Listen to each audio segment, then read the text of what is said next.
I'm Lynn Postovit, and I'm an associate professor in oncology at the University of Alberta and a CBCF-funded researcher.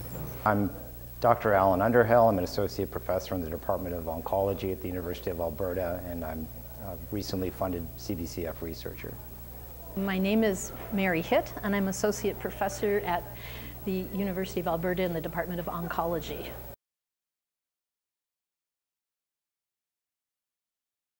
Research, I think, covers a lot of areas, so the best way to end it would be to prevent it in the first place. So that would be tops, but in the absence of having a prevention for breast cancer right now, then I think there needs to be some way to deal with that. And I think a lot of patients are treated very successfully with some of the new drugs that are out now, with Herceptin and tamoxifen and surgery and radiation and other things that are already there, but there's still a number of patients that just doesn't work for, that have more aggressive cancers. And for those patients, I think they still need something new, and I think that it will take research to come up with something that's new and something that's safe.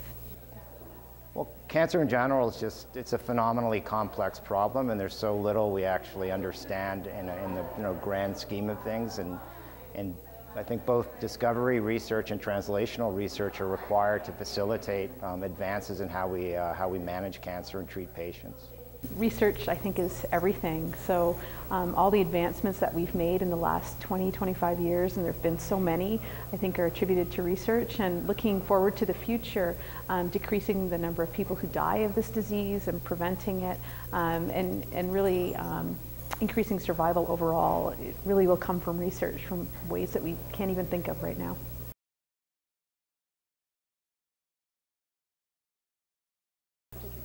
Huge thank you to everybody. I think it's amazing. The CBCF donors are wonderful. I think they work so hard and give so much to enable us to keep doing the work that we're doing. I think the CBCF is a great organization in trying to distribute that, and at very low cost overheads, I believe. And I think that's remarkable too, that's a huge benefit. Then as much of the funding that the donors are willing to give, most of that winds up actually being used in research in one way or another, and I think that's wonderful. I think that's really good and really important.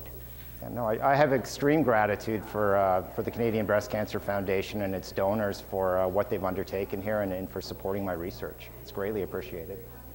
I just want to say thank you to everyone who's involved, from those who go out running to those who are organizing everything, and even the reviewers who make sure the very best science gets funded. Thank you so much. You make our work possible.